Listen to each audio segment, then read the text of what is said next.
Hello, good evening. So the students who have joined, kindly let me know if my screen is visible and my voice is audible to you.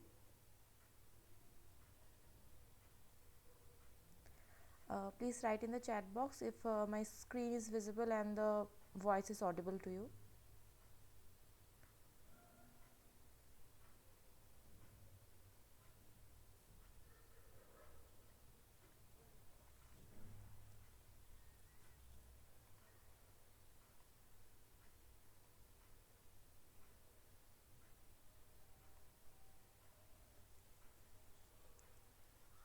Hello, am I audible?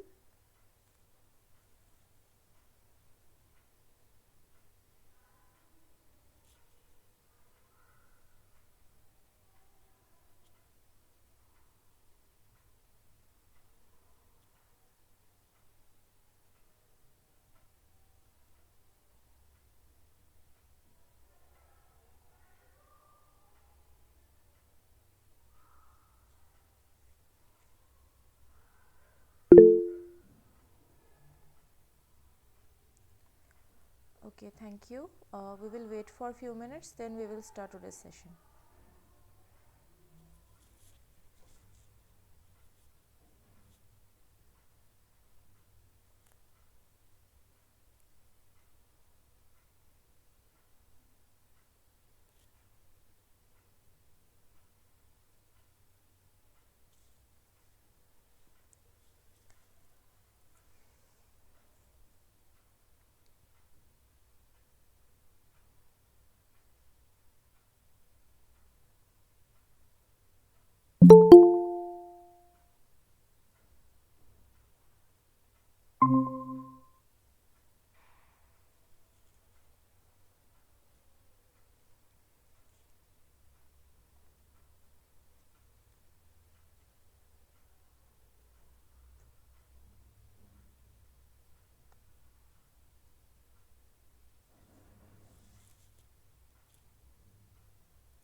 Yeah, let us wait for a few minutes up to 6 p.m. Then we will start today's session.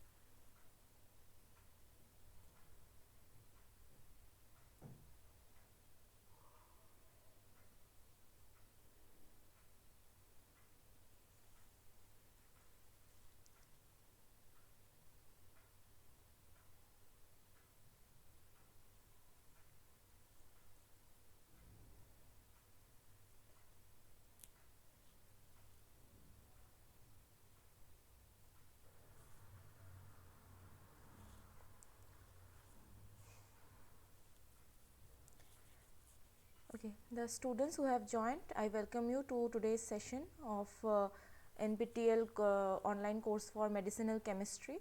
My name is Mousumi Deb and I am a PMRF fellow from the Department of Chemistry and Chemical Biology, IIT ISM Dhanbad. So this is a tutorial class where we will solve some 15 to 20 questions based on your week's content, and today is the week 1 live session. Now, in this session we will cover your week 1 and week 2 content for this course of medicinal chemistry.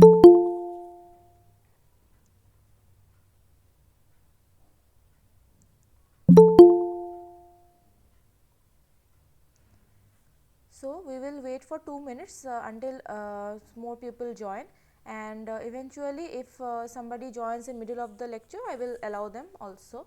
So, in this class today what we will do, we will solve your week 1 and week 2 course contents related problems. So, these problems is a MCQ based problems, and these problems will help you to solve your weekly assignments and quizzes, and to understand the course also better. And if during the lecture, if you have any problem, anything related to the course, related to any problem, so please write in the chat box. Okay, and if my voice is not audible to you clearly, or the video, the screen is not visible to you, please also write in the chat box. Okay, and during all the lectures, when you have any doubt, any problem, if you write in the chat box, at the end of the session I will answer those queries one by one, and that's way we will learn this course more better. And we will wait for 2 more minutes, and after that we will start today's session. So, this type of class we will have every semester, every week for next 12 weeks. We will have this class on Saturday at from 6 p.m. to 8 p.m. So, do try to join the classes, and if you cannot join, also we will provide the video of this class in case you have lost your connection somewhere or anything, and also the PPT which we will use for today's session. I will also share this PPT with you, and all this content will be available to you in the website of the NPTEL. Okay, so let us start our course, and if anybody joins in between, we will have to add them in the course. Okay. Okay, I think my voice is clear and the video and the presentation is visible to you. If not, please raise the question in the chat box. Okay.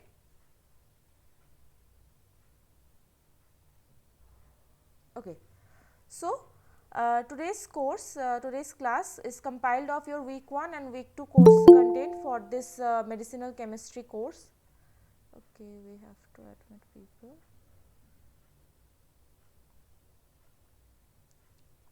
So, let us start with our first question. Okay. So, the problem number 1 for today's session is, which of the following statements is true? Okay, now I have to admit people. Okay, I think somebody wants to join.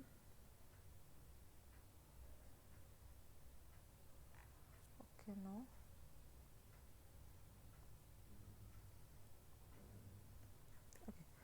So, the first question is, which of the following statements is true? Now, this kind of question, when there is a question about true and false, so be careful about these questions, because this kind of question always I also personally do very mistakes while solving this type of true false questions. Okay. So, in this question you have to find out which of the statement is correct. So, the question is, so the statements are number A, drugs and drug targets have similar molecular weight. Number B, molecular weight of drug target is higher than that of the drug. Number C, molecular weight of the drug is higher than that of the drug target.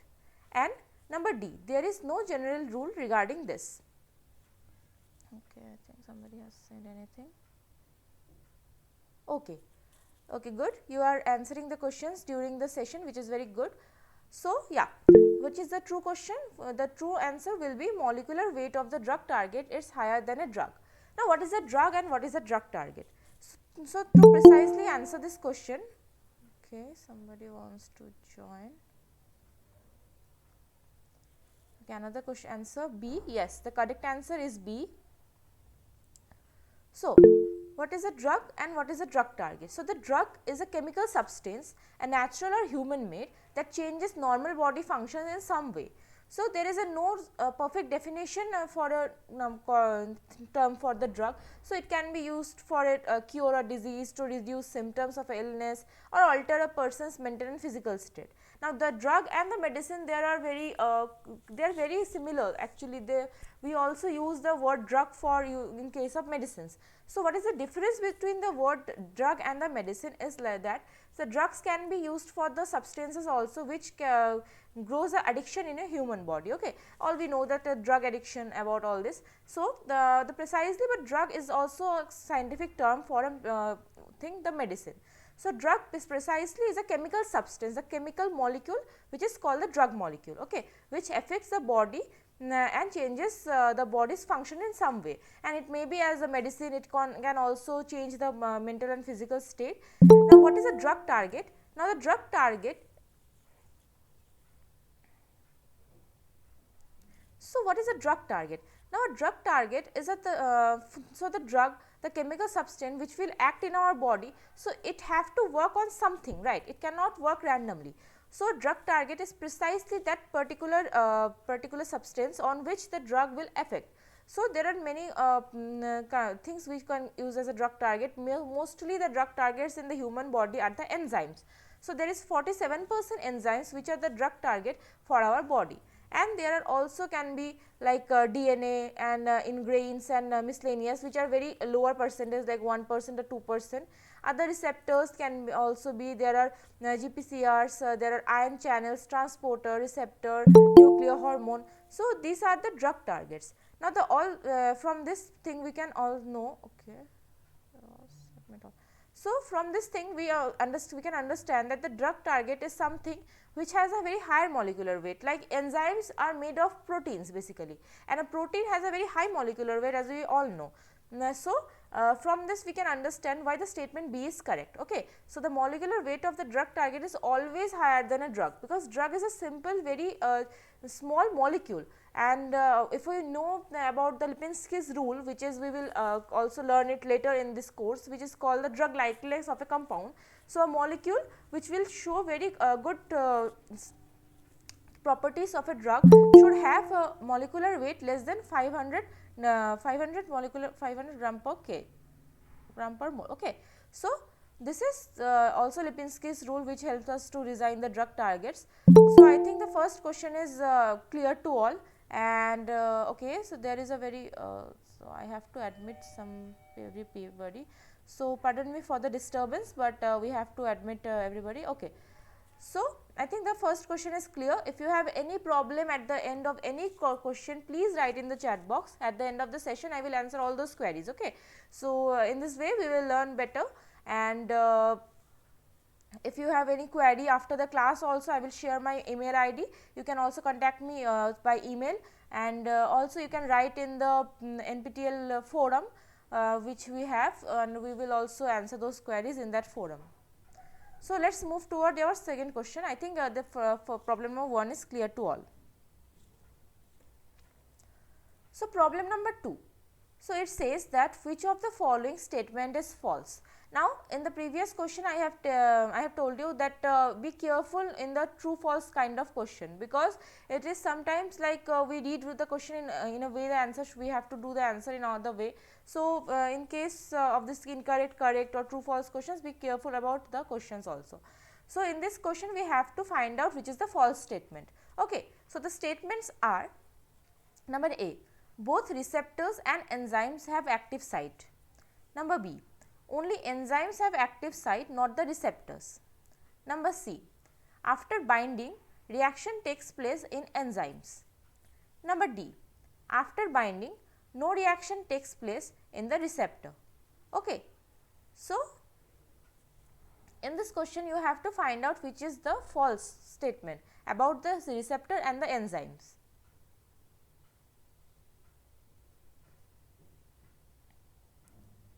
If somebody wants to try to answer it, you can write in the chat box also, and after I will show you the answer soon, and we will discuss about more about receptors and also enzymes. So basically what are the enzymes? So we all know that enzymes are basically the proteins in the body which catalyze a reaction, like a catalyst. So in a chemical reaction, what is in the chemical reaction, what is a catalyst? The substance which do not change during the chemical reaction, but it actually increases the rate of the reaction by lowering the activation energy, okay, now of the transition state. So what is the enzyme? Enzymes are also called maybe called the biological catalyst. Okay, so in the human body there are many reactions are going on. Okay, so the enzymes, what the enzymes do, the enzymes basically catalyzes those reactions. Okay, so the reactions can be fast, and after the reaction the enzymes, the structure of the enzyme that do not change at all.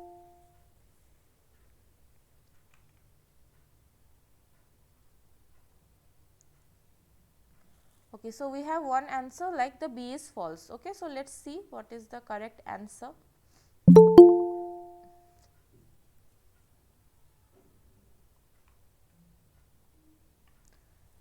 Okay, for next day onwards, I request you please kindly join within I think if the class is from 6 p.m. kindly try to join within 6:05, because it is a little bit problematic to all the students if I, but I have to do it because I cannot use the auto join mode because of the institute guidelines. So I have to allow everybody, so kindly try to join within 5 minutes of starting of the class. Okay, so it's a humble request. If you have any urgent work, it is fine, but if possible kindly try to join within 5 minutes of the starting of the class. Okay, so this was the first problem and this is the second. So let us see the correct answer. So yes, the correct answer is the number B. All means the false statement is number B, only enzymes have active site, not receptor. So this statement is false. So what is a receptor? So a receptor is a protein molecule which is usually found in the embedded within the plasma membrane of the surface of a cell that receives chemical signals from outside the cell, and when such chemical signal bind to the receptor, they may cause some form of cellular or tissue response. So it is a, so what is the difference between the enzymes and receptor? Like I said, in enzyme there will be an area that has a correct shape to accept the M-camin messenger, which is called the active site of the enzyme.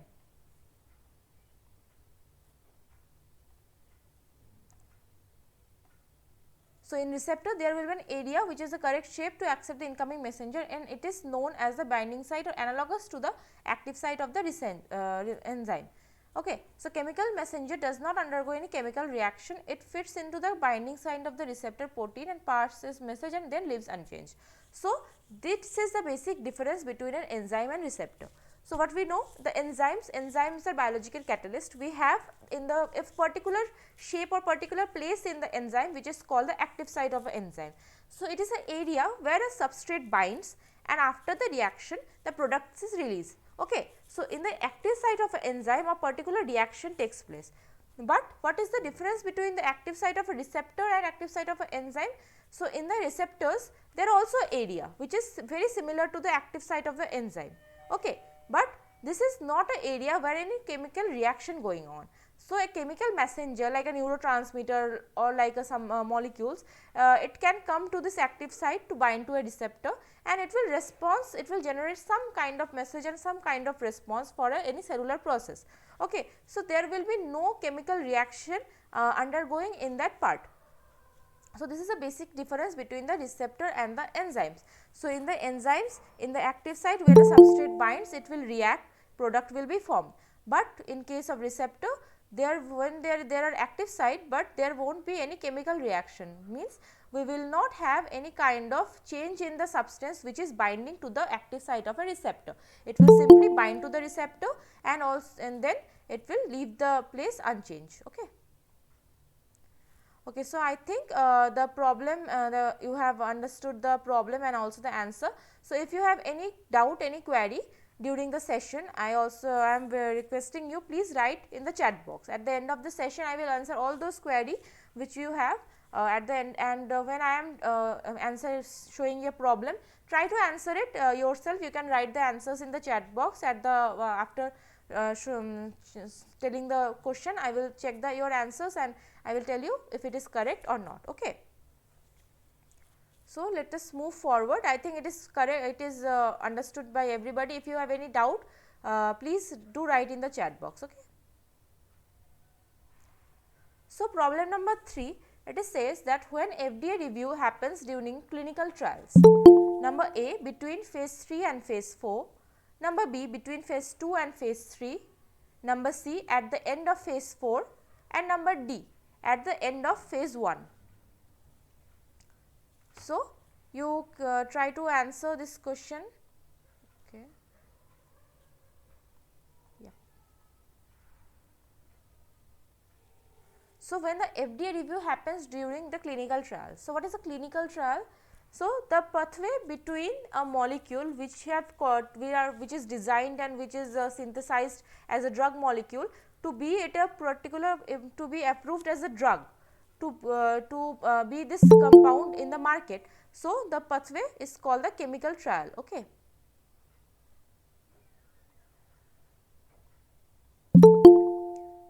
Okay, I have to admit all.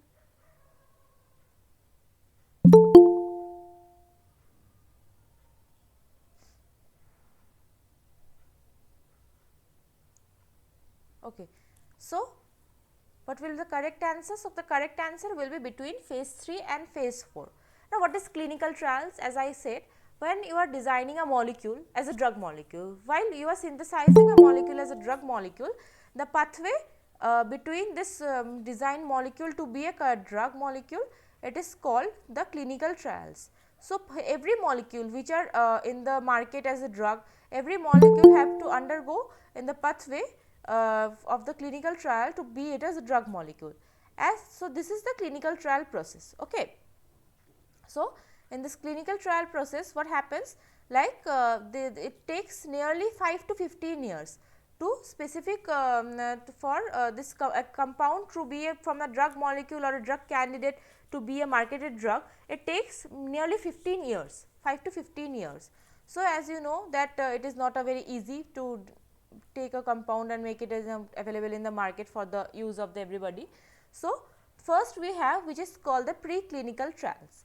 Now what is a preclinical trials? So it is basically the exploration and that if and how new drug may work. So during the preclinical, many things can be checks to see the if the candidate may work as a drug or not. So then we come as a phase 1. So in the phase 1, the exploring safety and dosing of a drug, and between this phase 1 and phase 2, there the drug has to be approved for the human testing. Now if a compound it passes the preclinical trial, then it is approved for the human testing.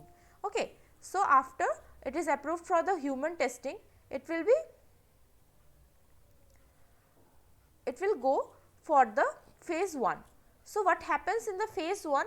So in the phase 1, it is the exploring safety and dosing of a drug. So what is the safety and dosing of a drug? So it is basically the in vivo and in vitro trials. So what happens to see how the drug candidate is working in the animal. So the animal models came here. There are a mouse model or very other cell line where we have to check if the drug molecule is properly working or not. What is the dose of the drug molecule? It is acceptable or not. So this is the phase 1. So what then if a compound passes the phase 1, it goes to the phase 2. So what happens in the phase 2? So here they exploring the effectiveness of the drug. Okay. Then comes the phase 3, and what happens in the phase 3? So here exploring the safety and effectiveness of the effectiveness compared to the currently available treatment. So what happens during the phase 3? So the compound which is drug candidate, basically it will be compared to other drugs which are already available to the market for the particular treatment. Okay. And if it is passes, if it is found to be superior to the already marketed drug, then what happens, it is submitted to the FDA for the approval. And every compound it have to be approved by FDA for it is to have this market, and this FDA review will confirm the safety and effectiveness of the drug. And then comes the last phase or the phase 4, where evaluating the drug over time for a large number of patients. So after phase 3, what happens, the drug is basically tested for a particular number of persons. Okay. So what happens, so if it is found to be safe, then it will be launched to the market, and large number of patients will be it will be checked if the large number of patients it is safe or not. Okay. So the FDA review it happens between the phase 3 and phase 4, and this drug clinical trials are a very costly and very time consuming also, but it is very important for any new drug to be available in the market, and I think it is clear. Okay, the FDA review, when it happens, why it happens, and if you have any doubt, any query, I am always telling you, if you have any doubt. Okay, what is phase 4? We are told about phase 3 phases only. So, precisely to answer this question, so there are many thing called clinical trials. So, the clinical trials it can be in many phases. Okay. So, basically phase 3 is up to the you are told about up to phase 3. So, it is up to the FDA review. So, after the FDA review there is also a phase called phase 4. So, here what happens, basically after FDA review the drug is already launched in the market, but after to a certain period it is monitored if the drug is actually working or not properly to a large number of people. Okay, because what happens, there are many people which who have very different conditions of their body, like very difficult, like somebody have a very high blood pressure or high blood sugar. So, the drug molecule may not work on the large number of patients. So, here the phase 4 comes out, and this phase 4 it will check for the large number of patients for a long time. Okay. And if the period like a period of say 2 to 3 years or 5 to 4 years, and if it is found to be there are no harmful thing like happens for the drug, then it is called the phase. Okay. So, there is something between phase 3 and phase 4, how many phases are it. So, I will suggest you can also read it from the internet, so that to know the latest phases of the clinical trials. Okay. So, these things actually very dynamic. So, the clinical trials, the drug related things, these are very much dynamic, they changes time to time. Okay. So, I will suggest you when you are attending the lectures or the sessions, also try to read the things on the internet also, okay, about the clinical trials, because these things are very new and day by day it is changing. So, I will suggest you it will be better if you also check up in the internet about the latest trends for the clinical trials. Okay. Okay, so, now I will move toward the next problem. So, the problem number 4, it says that which of the following statement is true regarding the peptide bond formation. Number A, the carbonyl is the syn to the hydrogen of the NH bond. Number B, the carbon nitrogen bond is purely single bond in nature. Number C, F-MOXCl is used to form peptide bond. And number D, hyperconjugation effect is reduced when H of the NH bond is replaced by R groups. So, from the following statements you have to identify which one is correct regarding the peptide bond formation. Now, what is a peptide bond? We all know the building block of the human body is the proteins and the amino acids. So, the amino acids, these are the basically the building block of the protein, and everything in our body is basically made of protein, like the from the enzymes and everything. So, the amino acids, the two amino acids are when there is joint, they are form the peptide bond. Now, we all know the amino acids. What are the amino acids? So, there will be a amine linkage, the NH2 group and an acid group in a same molecule, and the NH2 group of one amino acid, when it reacts with the COOH or carboxylic acid group of again another amino acid molecule, the water molecule is released and the bond formation is happened, which is a basically amide bond. So, in case of peptide proteins, it is called the peptide bond. So, regarding the peptide bond formation, you have to identify the correct statement among this following. Okay. So, just try to answer this, and after 1 minute I will show you the answer, and we will discuss in detail about the peptide bond formation, about the amino acids and everything.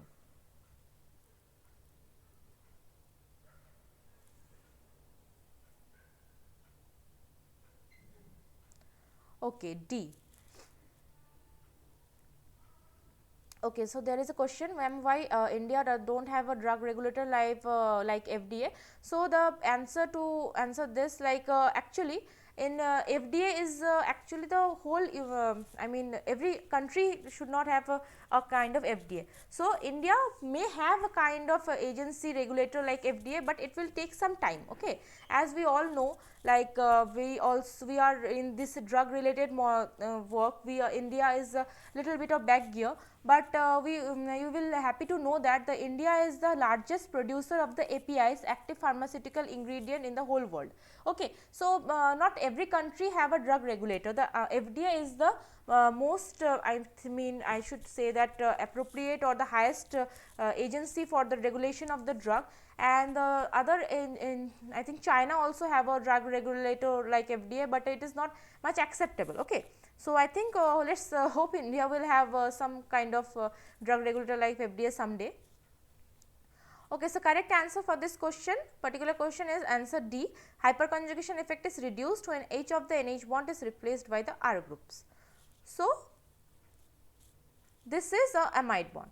Okay, so this is a amide bond, and when there is amino acids are involved, it is called the peptide bond. So, what happens, like a peptide bond, there is a carbonyl group and a NH group. Okay, and this carbonyl carbon and this NH are anti to each other. Okay, so to have this stability. So, your first answer, the first statement, like the carbonyl is syn to the hydrogen of NH bond, it is completely false. Okay, because if it is syn, so there will be a if there are syn, see in this structure.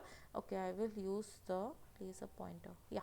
So, see that at this structure, if the carbonyl carbon is syn to the NH, so what will happen, there will be a repulsion for this C double bond O and this NH bond.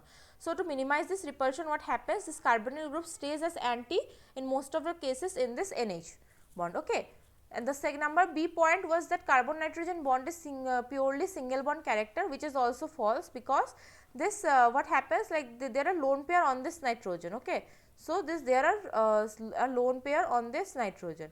So, what happens, this lone pair of the nitrogen, it can take part in this kind of resonance, and from this resonance what we have this kind of zwitterionic structure, this N plus and O minus, and because of this resonance we have a double bond character between the carbon and nitrogen. Okay. So, this statement which this is false, this statement like the carbon nitrogen bond is purely single bond, it is also false. Okay.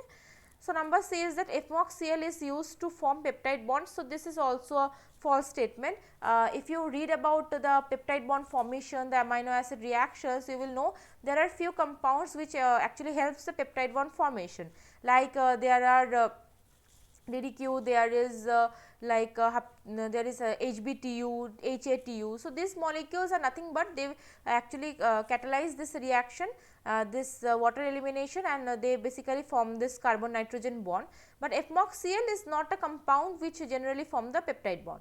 So, it is also a false question. Now, the numbers D, which says that the hyperconjugation effect is reduced when H of the NH bond is replaced by R groups, it is correct. Okay. So, what happens, like what is hyperconjugation? Now, if you have you will see that if the nitrogen bond NH bond is replaced by R bond. Okay. So, what happens, like this NH bond, if it is a not NH or this is some kind of an R bond. Okay. So, what will happen, the hyperconjugation won't be much, means this electron donation and this reaction resonance, it won't be much strong. Okay. And also there will be some steric repulsion in this case. Okay. So, this is this was the question. So, number D, it was the true regarding the peptide bond formation. Okay.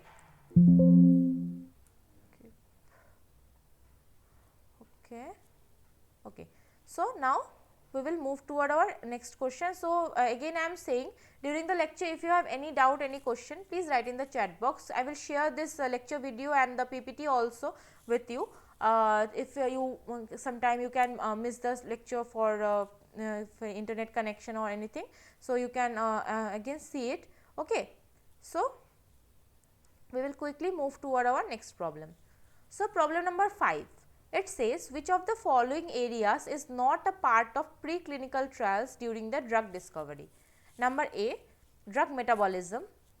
Number B, pharmacology. Number C, toxicology. And number D, structure and activity relationship, which is also called SAR.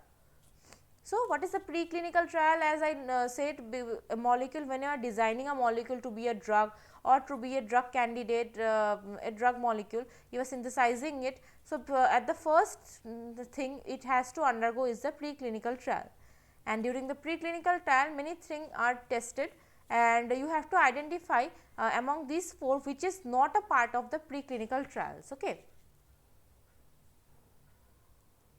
So, the options are drug metabolism, pharmacology, toxicology, structure and activity relationship. So, somebody wants to answer this question?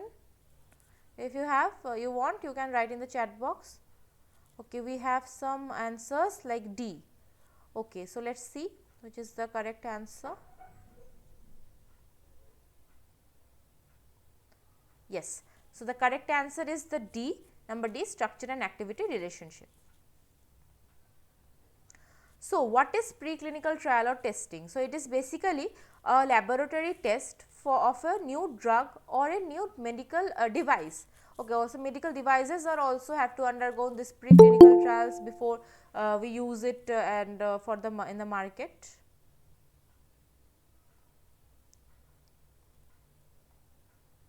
So, preclinical trial is a laboratory test of a new drug or medical device usually done on animal substance subjects to see if the hoped for treatment really works and if it is safe to test on humans. So, many preclinical tested include pharmacokinetics, the study of how the drug moves through the living organism. 4 processes are examined in the pharmacokinetic studies like absorption, distribution, metabolism and excretion, and other tested include the chemistry tested on purity, stability, shelf life of the product, as well as the development studies of dosing, packaging, administration like tablet or inject etc.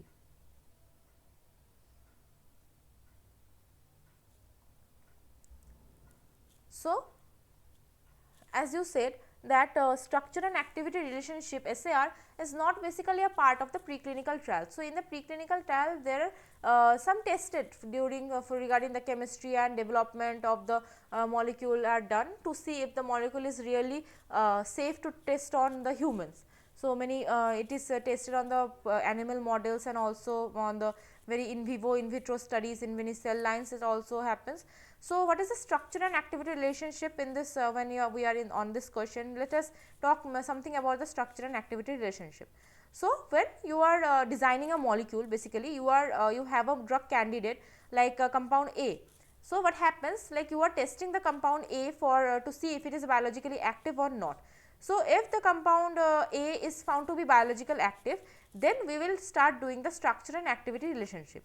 Now, what is the structure and activity relationship? We change something about the structure of the drug. Okay, so for the example, let me draw something. So, let us say this is a drug molecule, like I am drawing it randomly. Okay, so I do not know if it anything. So, let us say there is a pyridine here and there is a hydroxyl here.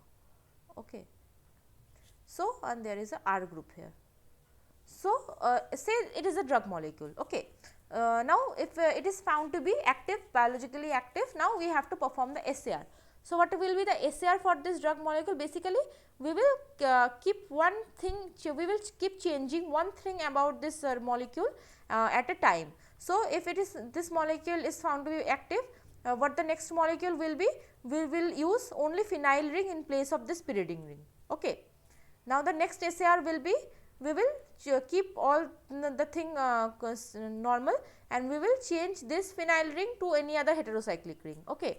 Okay, what we can also do, we can keep everything same, we can change this R group. Okay, if it is methyl, we can also include like ethyl group here. Okay, and if it is we have this OH here, in some SAR we can change this OH position to this position. Okay. So, a series of molecules are generated by changing a few very little thing about the biologically active compound, which is to establish a structure and activity relationship. Now, what happens during this, like if you are changing a few thing about the structure and make a series of compound, a chain of compound and then test it, then you will understand which component, which particular functionality of this drug molecule, this biologically active molecule, which is the reason of behind its activeness. Okay. For example, so if you are this is your first compound and in the second compound you are not using phenolic this OH here, but rather than here, and it is found to be more active, then the for this again after when we have to do the SAR again, we will keep it constant and change another thing about the compound. Okay.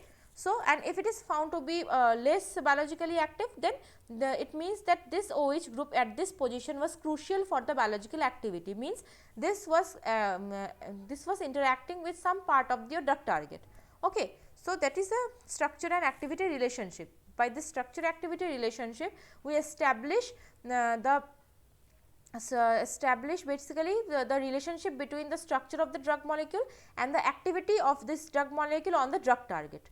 Okay. So, we will later on in this course we will learn more detail about this SAR, how the SAR is done, why the SAR is done, and I just try to give you a brief about this SAR. And if you do not understand anything, please please let me know in the chat box. Okay. I will also repeat it at the end of the session. Okay.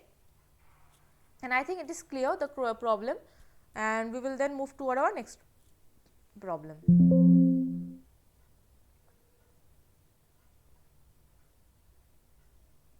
Okay.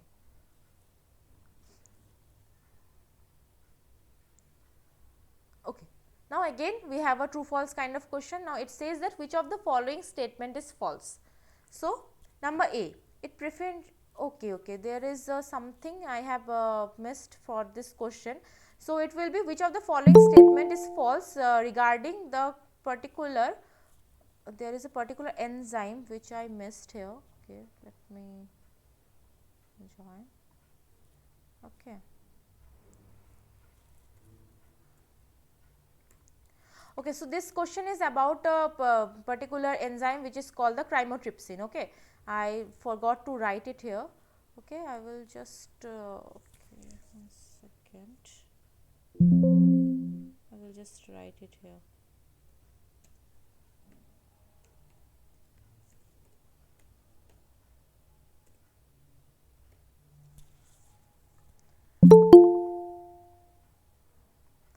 Okay, so sorry, I forgot to write it.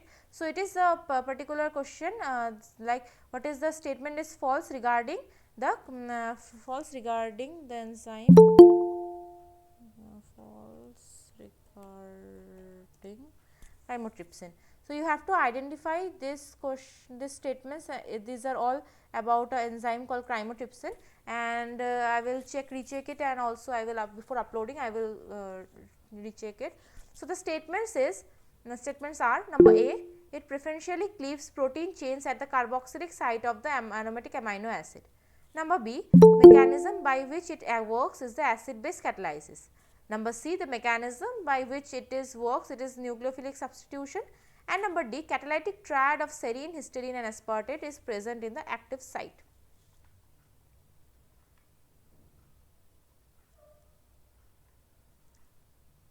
Okay. So, you have to identify the false statement regarding the enzyme chymotrypsin. Okay, so the first answer is question is the first statement is like it preferentially cleaves the protein chains at the carboxylic site of the aromatic amino acid. Number B, the mechanism by which it works is the acid base catalysis. Number C, the mechanism by which it works is the nucleophilic substitution. And number D, catalytic triad of serine, histidine and aspartate is present at the active site. Okay.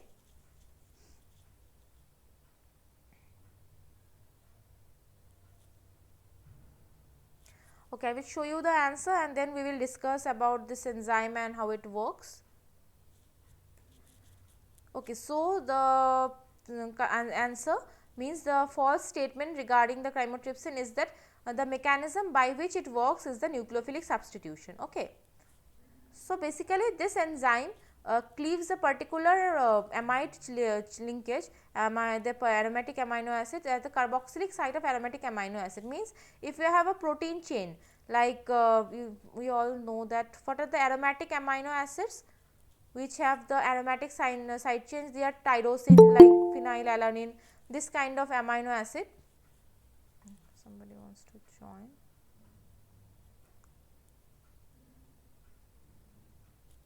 Problem 6, number A. Okay, sorry, so number A is the correct statement, the number C is the incorrect statement. Okay. So what are the aromatic amino acids like tyrosine, tryptophan and the phenylalanine. Okay. So like if you have a protein chain like this, like glycine, proline, then you have tyrosine, then alanine, then histidine.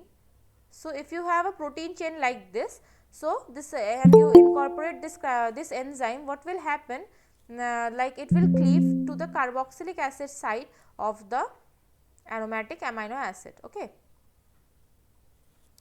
So, what is the carboxylic side? As we all know, like this is the N terminal amino acid, this is the N terminal amino acid, and this is the C terminal amino acid. N terminal amino acid means we have a NH2 group free here, and C terminal means we have a carboxylic acid group free here, and this carboxylic acid of this glycine is reacting with the NH2 of this proline.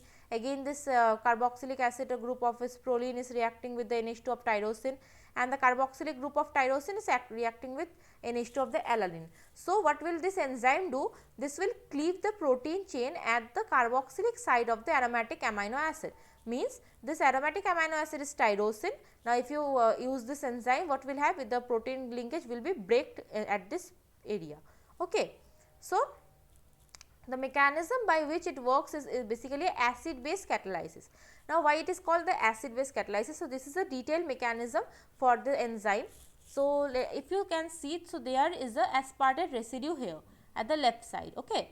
There is a histidine in the middle side, and there is a serine in this right side, and these 3 amino acids are called catalytic triad. This catalytic triad term is used to mention this 3 amino acid present in the active site for this enzyme. Okay. So, what happens when there is a aromatic there is a amide chain, the peptide bond is incorporating here, what happen? Like there is a chain reaction happens, okay, and this chain reaction is the proton transfer chain reaction. So, what will happen? This aspartate group, this group of the this aspartate group, it will attract this proton of this histidine ring of the histidine ring, and what will happen? This chain reaction will happen, this histidine ring, the imidazole ring of the histidine will take up one proton from this serine, and this will generate a nucleophile which is O minus, and this nucleophile will attack to the the carbonyl carbon of a peptide bond. Okay. And what will happen? There will be a tetrahedral intermediate formed, which is basically a oxyanion hole. Okay. Now, again what will happen? This negative charge will come back here, and this NH1 will cleaved. Okay. And this is the acyl enzyme, and this is called the acyl enzyme. Why it is called the acyl enzyme? You know that there is a serine group was present here, like there was OH for the serine. Now, after the reaction, what will happen? This OH will be converted to OCOOR. So, basically it is a acyl linkage. So, it is a acyl enzyme. Okay, and this what will happen? Like there will water molecule will come now.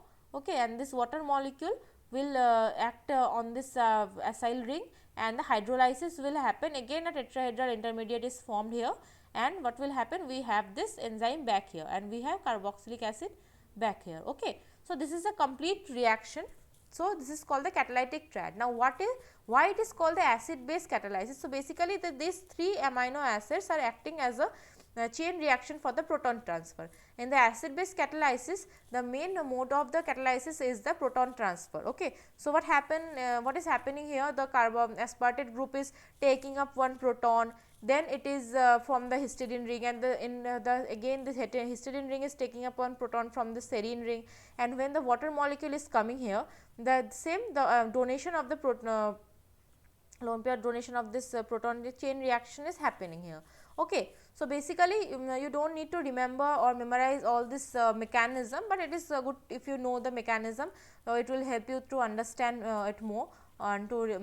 So, this is the main chain reaction, and if you have any doubt in this mechanism, please do write in the chat box. Okay. At the end of the session, I will answer all those queries in the chat box. Okay. If you have any doubt, any particular problem in during any point. Okay. So, but there is a nucleophilic attack to the carbonyl carbon. Okay, okay. So, okay, I got it, got your point. Yeah. So, there is a nucleophilic attack in the carbonyl carbon, but this is called it is not the nucleophilic substitution reaction. So, basically what happens, like in if you know like the basically why this serine molecule is converting in a nucleophile. Okay. So, the first mechanism is your acid base type of catalysis, like the proton transfer. Now, if the proton is not transferred from the serine, as we all know, like the OH is not that much of nucleophilic. Okay, O minus is more nucleophilic than the OH.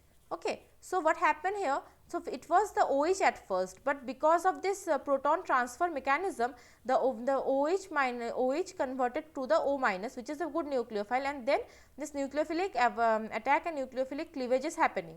Okay, so it is basically a nucleophilic cleavage, but it is not a nucleophilic substitution reaction, because in case of because this acyl group, which is this O minus is attacking on this as a nucleophile acting on this carbonyl carbon, and it is the bond is cleavage, but this compound is, it is not our final product.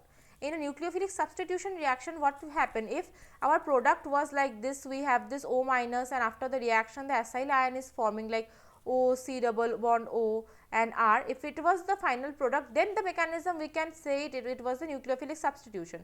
But again, this is not the final product, it is merely an intermediate. The final product is formed this acid, which is formed when the water molecule comes, and again the water molecule here water molecule attacks this carbonyl carbon, and then it is converting back to this proton, taking a proton and releasing as a acid. So this is a complete mechanism. So the complete mechanism, it is acid base catalysis. Yeah, there is a nucleophilic attack on the carbonyl carbon, it is completely correct, but the this is not giving us the final product of the reaction.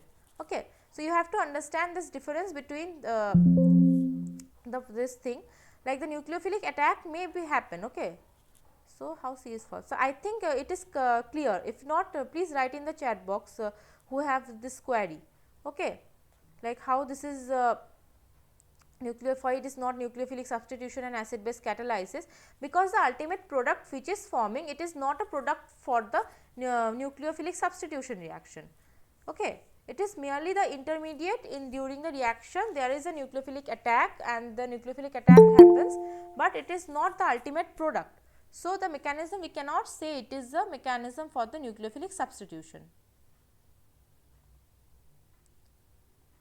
Okay, so the query which was raised during this question was very genuine query, and the student who have raised this question has done a particular good job, because there is a nucleophilic attack happens, but it is not a complete reaction, it is just mere intermediate which is happening here by the nucleophilic attack. That is why the mechanism cannot be called the nucleophilic substitution. Okay, so I think now it is clear to everybody, and if not, please also you can write in the chat box. So at the end I will just tell you the answer. Okay, now moving forward, so now this statement also is a true false kind of. It says that which of the statements is false regarding the induced fit hypothesis. Number A, substrate specificity range is very high. Number B, conformational change happens in the enzyme and substrate. Number C, more accepted model for the enzyme substrate complex than the lock and key. Number D, active site is rigid. Now you have to find out the false statements regarding the induced fit hypothesis for an enzyme. All we know that for the enzymes there are two models which are very important. One is lock and key theory and another is induced fit hypothesis. Okay.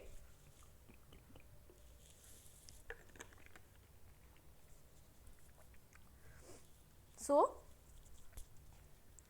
let us see if somebody has answered the question.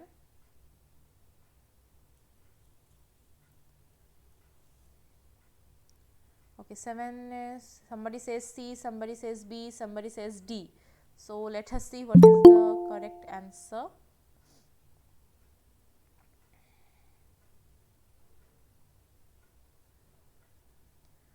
Okay.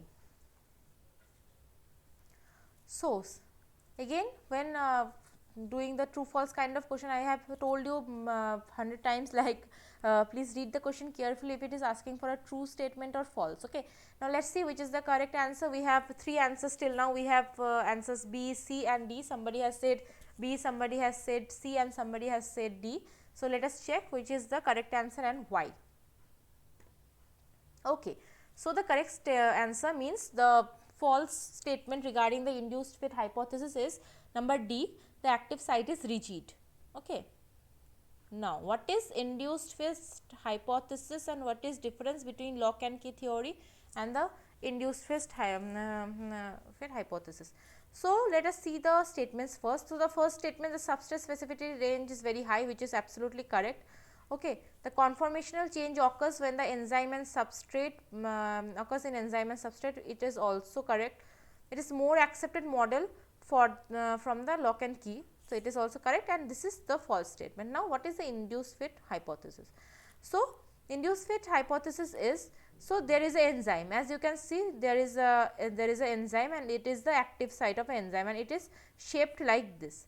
So, what induced fit hypothesis is basically says, so there is an enzyme, the enzyme active site has a particular conformation, okay, particular shape at the active site, and when the substrate molecule comes, what happens, like the substrate in presence of the substrate molecule, the active site of the enzyme, it changes, okay, and during this conformational change what happens, like it was first like this, like semicircular. Now, in the presence of the substrate it becomes like this, a squarish, okay.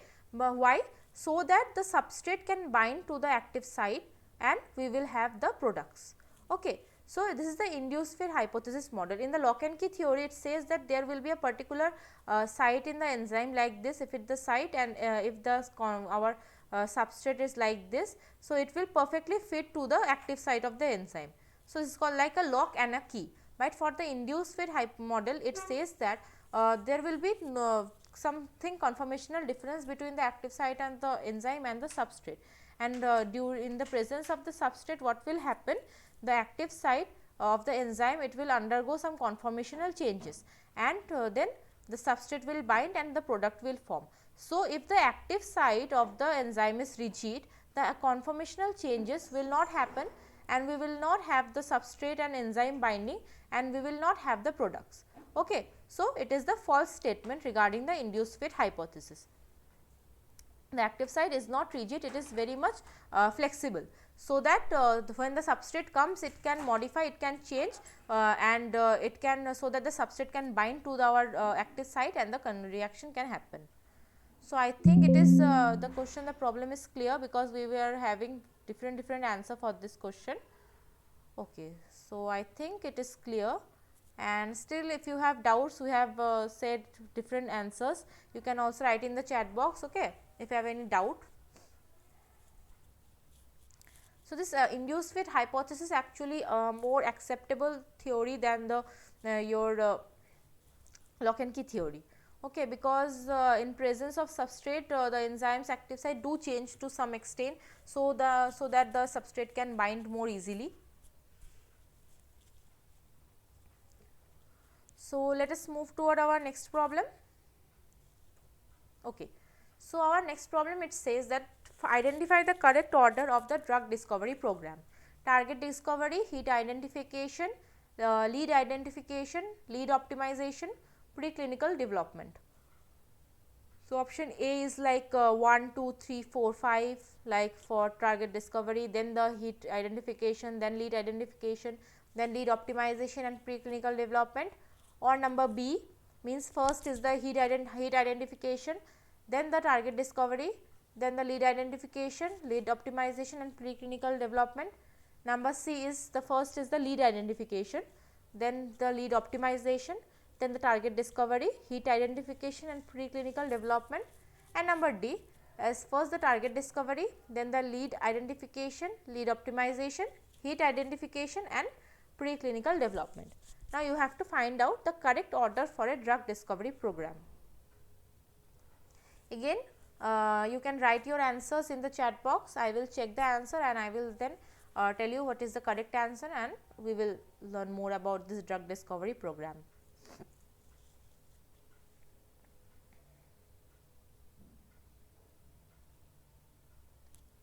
So, we have some answer for this question. Okay, somebody says number D. Okay.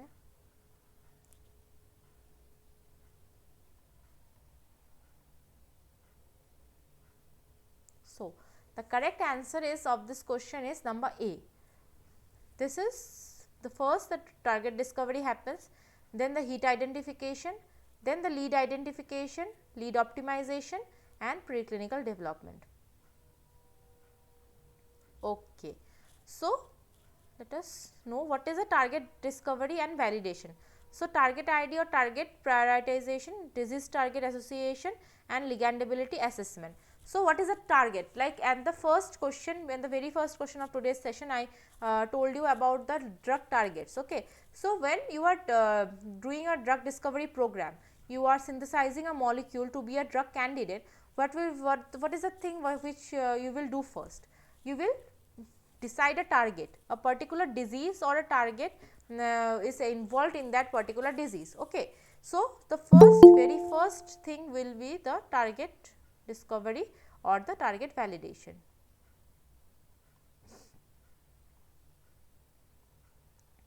Okay.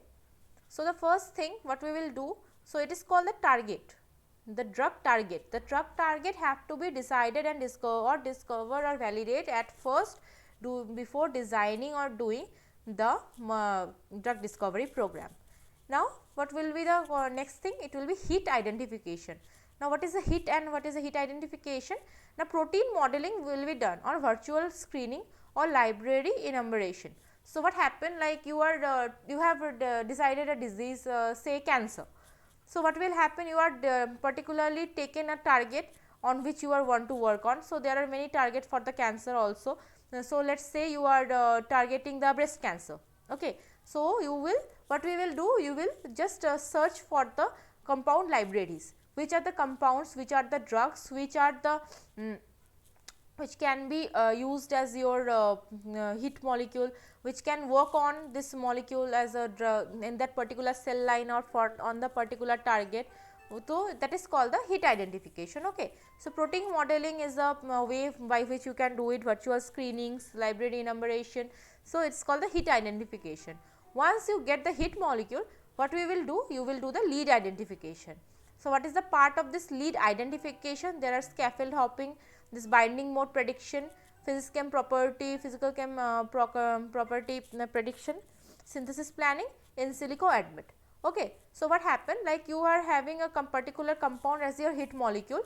Now, for that, from that hit molecule you will have a lead molecule. So, that lead molecule, you know the particular scaffold, you will predict the physical and chemical property, the binding mode, how the molecule is binding to your pocket, how the lead molecule is binding to your pocket. Synthesis, so you have to plan the synthesis, and also you have to see the in silico admit properties. Admit means absorption, distribution, metabolism and elimination or the toxic properties. Then you will do the lead optimization. How the lead optimization happens? The multi-parameter optimization happens, like prediction of DMPK endpoints, generation modeling, PK/PD means pharmacokinetics, pharmacodynamics, model and PK modelings. So, these are the things in the lead optimization happens. And last not the least, it will be preclinical development, in which the dose prediction, the translation, biomarker discovery, these all things happen. So, you do not have to remember each and everything. Okay. Just it will be better. So, okay, what to do if the target is not identified? Okay, then what happens, like it cannot, you have to identify a particular target. Okay. So, you are taking a disease, so you have to have a particular target. Otherwise, if you do not have a target, how you can not work. Okay. And if you do not have a target, so basically it is like doing blind things. Okay. Basically, first before doing anything, you have to know a target. Okay. What is the target, how it is working out or not. So, you have to identify a target at first. Okay. Now, what happened, like if you do not have a target, so it will be good to change your planning. Okay. To change, you are taking one thing, you are taking one molecule or a particular disease. So, change the particular thing, like when there is target available. Okay. And the validation, you have to validate it, and it is target will be available more or less. Okay. And if the target is not available, then it will be better to try out, start with something which have a known target at first. And there were another question, I think. What is in silico? So the in silico means basically it is the a kind of computational things. Okay. So what is the admit? Admit is basically the when you are taking a drug molecule, it is a basically a thing about the pharmacokinetics and pharmacodynamics. Okay. So a drug molecule you are taking in the body, it is going through the admit, means the absorption, distribution, metabolism, excretion and toxicology. But before synthesizing a compound, if you are just designing a molecule by computational modeling and anything, so there are very softwares which can predict the this all parameters, like this admit parameters, they can predict computationally without designing a molecule, taking a molecule and doing it in laboratory. It can do computationally. So in silico basically means like this, like doing the things computationally or like scientific computationally. Okay. Not doing just synthesizing compound, taking it and see if it is doing or not, working or not. So it is basically a term which is a computational term mainly. Okay. So you don't have to remember each and everything, just remember the flow of this drug discovery program. Like the first, that you have to identify a particular target, then hit molecule is needed to be identified from the library or the virtual screening or protein modelings. Then lead molecules need to be identified and this lead have to be optimized, and then optimization part, it actually have this synthesizing and all this thing, and then preclinical development. Okay. Now we will move to our next problem. So the next problem says that which is the true statements. Number A, ion channels are called metabotropic receptors. Number B, neurotransmitters are involved in G protein receptors. Number C, G protein receptors do not couple with ion channels. Number D, all of the above. So you have to identify the true statement regarding the ion channels and the G protein receptors. So in our body there are many kind of receptors. Like what is the receptor? In the previous one question I discussed it. Like, so receptor is a molecule which basically takes a chemical message from a messenger and passes through the cell. No chemical reaction happens, only passing the message happens. And there are many kind of receptors like ion channel receptor, and there are G protein receptors, ligand mediated receptor, kinase mediated receptors. So there are many receptors and you have to identify the true statements regarding these receptors. So try to answer it in the chat box and I will tell you the answer.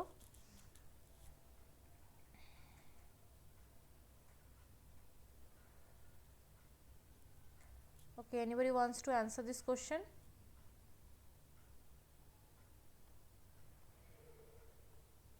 What is which statement is true regarding the receptors?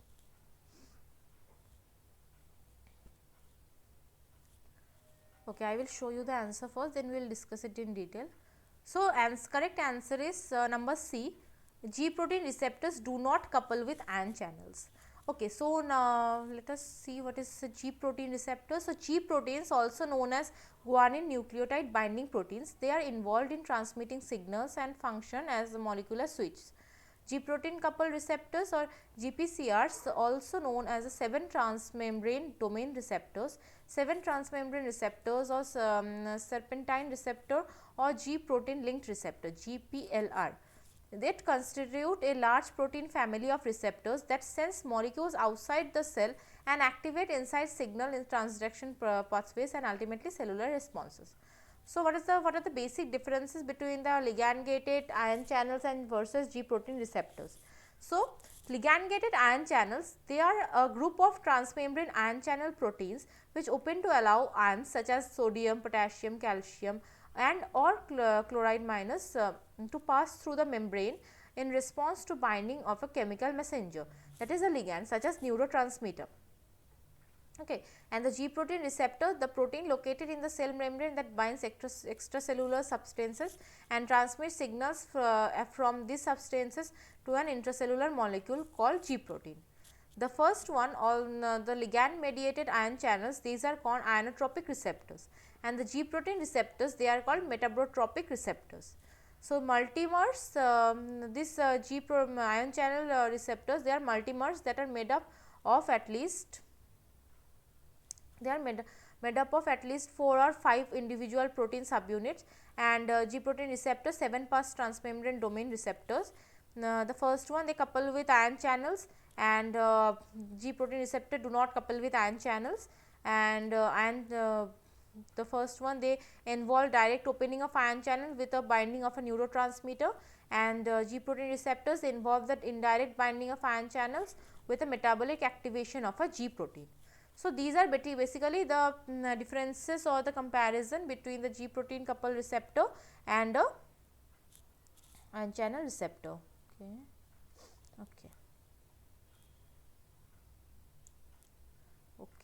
So, what is metabotropic? There is a question, what is the metabotropic? So, metabotropic is basically this is metabolic, it is the term is contemporary to the metabolic activation. Okay. So, what happens, like in case of ion channels, there is a the receptors bind to a neurotransmitter.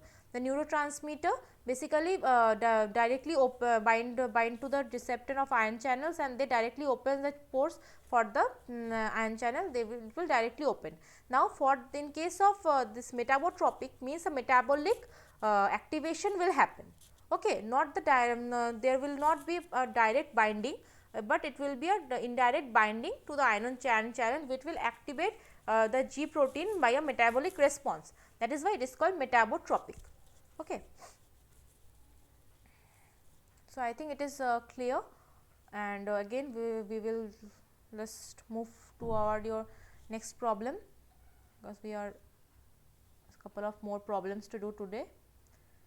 Okay, so problem number 10, it says, what is the structure and ligand binding site of cholinergic receptor?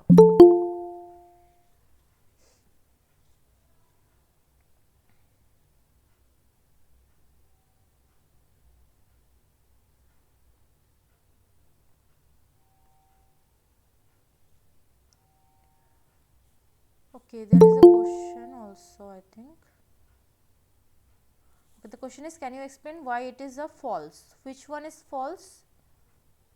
I said that it was the question of true and false. Okay.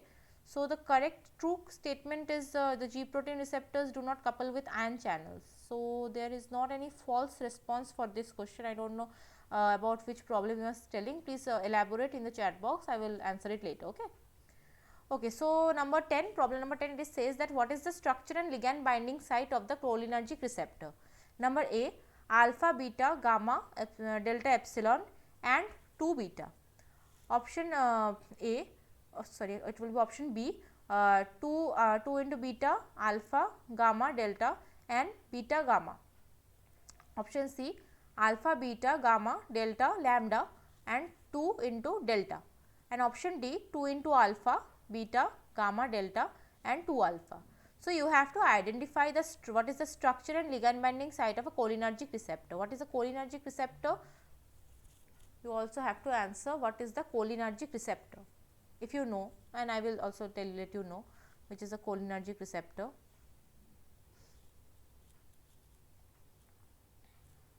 Okay, so we have two answers. Somebody is saying it is D, somebody says this is A. Okay, let us see what will be the correct answer.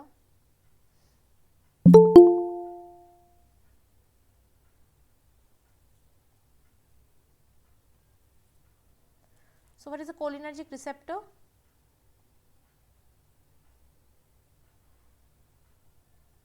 Okay. So, the correct answer is number D, 2 alpha, beta, gamma, delta, and 2 alpha. So, this is the basically the structure of a cholinergic receptor. So, in case of a nicotinic cholinergic receptor, it is basically a ion channel. Okay, cholinergic receptor is basically a ion channel receptor. So, because this cholinergic receptor, it is stimulated by a external neurotransmitter. Okay. So, this is a structure basically, if you can see. So, this is your cell membrane. Okay, this is the hydrophobic area, this is the hydrophilic hydrophobic exterior and hydrophilic interior. Okay, so this is the intercellular and it is the extracellular, and this receptors are closed, and after binding to this agonist molecule, this two agonist molecules are nothing but the neurotransmitter. What will happen? this pathway will be opened and ions like sodium, potassium, calcium chloride, they can transmit through this channel inside the cell. Okay. So, this is the structure for this cholinergic receptor, means this ion channel receptor. There are 2 alpha subunit, means 2 into alpha, 2 alpha subunits, there is a beta subunit, there is a gamma and there is a delta subunit. Okay. And what happens, like when the agonist molecule binds to this ligand binding domains of this alpha, this what will happen, this pore will be opening. So, in case of a nicotinic cholinergic receptor, the molecule 8 nanometer in diameter composed of 5 subunits, 2 alpha plus beta, gamma, delta, enclosing a cylindrical ion channel. So, normally the channel is closed. Okay, in this is a closed phase. When 2 molecule of acetylcholine bind to 2 alpha subunits, this is the molecule is acetylcholine. This is the neurotransmitter acetylcholine. When it is binding to the cholinergic receptor, what happens, like this all subunits move apart and opening a pore of the 0.7 nanometer, enough to allow the passage of the partially hydrated sodium ions. Okay. Anions are blocked from the passage of through the channel by positive charges lining it. Okay. So, because there is positive charge lining, so anions will not be present. In other cases, potassium, calcium, chlorine ions move through the channel depending on its ion selectivity. So, particularly this cholinergic receptor, so depending on the receptor and the interior, some ions can pass through it, some ion cannot pass through it. So, this is a different case. So, what happened in this first A structure, the receptor molecule, it is closed. Okay, there are no, the pores are closed, everything is closed. Now, in the second case, what happens, when there is a binding of this acetylcholine neurotransmitter in the active site of the receptor, this interior, it gets open and the ions can pass through it and from the extracellular to the intercellular. Okay.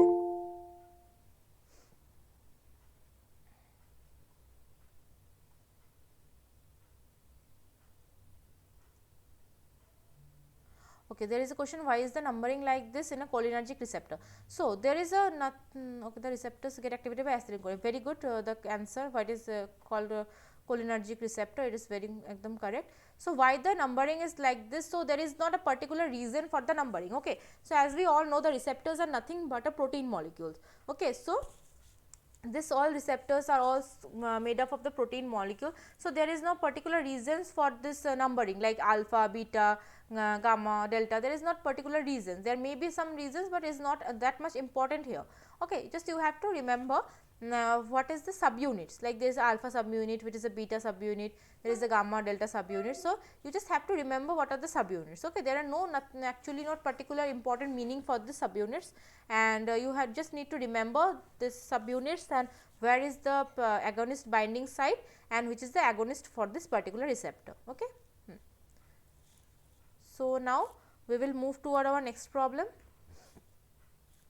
So, problem number 11, it is very easy, I think. So, it says a catalyst can, number A, increase the reaction rate by decreasing the activation energy. Number B, increase the yield of the reaction. Number C, decrease the yield of the reaction. Number D, decrease the reaction rate by increasing the activation energy. Now, you have to identify the correct statement about the catalyst. Okay.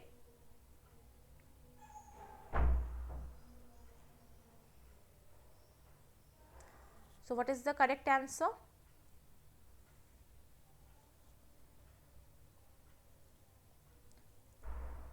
Okay, A and D both cannot be correct. So, most of the people are saying the number A. Okay, let us see. So, correct. The correct answer is a catalyst can increase the reaction rate by decreasing the activation energy. So, this is basically very known graph for the reaction rate, energy and reaction coordinate. So, this is the energy and this is in the x axis there is a reaction coordinate. Okay. So, this is the reactants and this is the products, and we all know reactants have higher energy than the products because the products are most stable and it is the driving force for a reaction which can happen, and it is called the transition state, means the kind of intermediate state, and when there is no catalyst you can see that this difference between this reactant and the transition state, it is the activation energy, this energy difference between the reactants and the transition state, and it is the activation energy which we have to give to for a reaction to happen. Okay. So, when there is no catalyst, the activation energy of a reaction is very high, but when there is a presence of catalyst, the activation energy for a particular reaction, it gets lower. Okay. And so, we have the increased reaction rate. So, a catalyst is basically a compound which do not change during the reaction, but it basically changes the reaction rate by decreasing the activation energy of the reaction. Okay. So, it is very I think easy question to answer, and I think it is clear. Now, quickly I will move to our next problem. So, our problem number 12, it is said that in the drug discovery process, pharmacokinetic study is done during number A, basic research, number B, drug discovery, number C, preclinical study, number D, chemical development. Like we have discussed a lot about drug discovery processes today. So, let us see if you can answer this question, like when the pharmacokinetic study is done. Now, what is the pharmacokinetic studies? We also have to answer, we will also discuss what is the pharmacokinetic study. When the pharmacokinetic study is done during basic research or during early discovery or during preclinical study or clinical development. Let me see. Okay, yeah, ADME. ADME is the pharmacokinetic. Okay, C, study of ADME. So, very good. Many people have already answered. I will just quickly discuss it then. So, the correct answer is number C, preclinical study. Okay. So, again it is the drug discovery and development process which I discussed in the before. So, there is a disease target which you have at first. Okay. There is a disease target, then what happens, like the basic research is done. So, what is the basic what happens during the basic research? In the basic research, target identification, target validation, assay development, genomics and proteomics, these things are takes place in the basic research. So, then comes the early discovery where the computational study, high throughput screening, identification of the heat to lead optimization, these things happen during the early discovery. In the preclinical, there is in vitro study, in vivo study, pharmacokinetics, formulation, dose and dosage studies. Then the drug goes to the clinical development. Then there is a FDA and post market surveillance. This post market surveillance is called the phase 4, which I have discussed earlier. Somebody has asked what is the phase 4, because they also only know the phase 3. So, this post market surveillance is called the phase 4 of the drug development process. Okay. Now, all these terms may be unknown to you, okay, to some extent. We will slowly in every week we will learn the things. This is only the basic first week, when the very basic of the drug discovery process, each and everything what is in vitro, what is in vivo, what is pharmacokinetic formulation, what is high throughput screening, and all these things, what is assay, genomics, proteomics, all these things we will learn slowly during our next weeks. Okay. So, let us discuss pharmacokinetics in a brief. So, what first happen in the pharmacokinetics? So, pharmacokinetics, it is something like what our body is doing to a particular drug molecule, okay, which is called the pharmacokinetics. And pharmacodynamics, which is pharmacodynamics, is what the drug is doing to our body. Okay.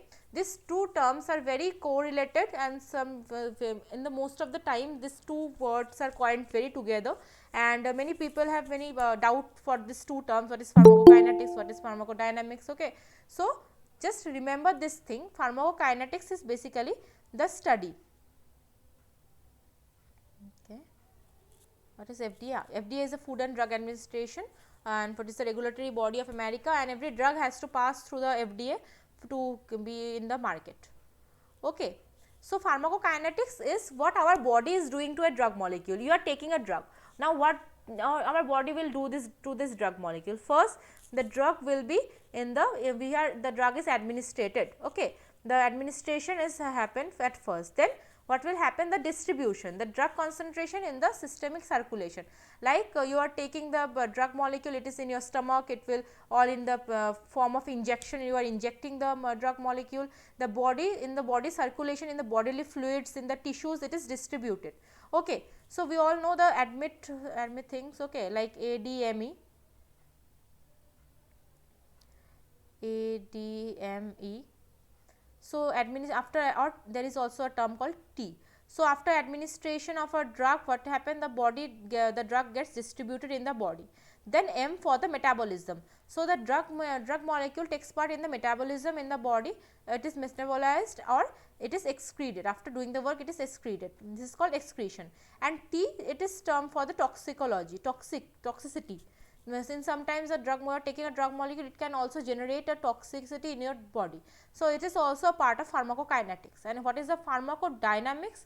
It is basically the pharmacologic effect or clinical response which is happening in your body for this drug molecule. It can be toxicity or effectiveness. Okay. So, these two things are coined together sometimes, pharmacokinetics and pharmacodynamics.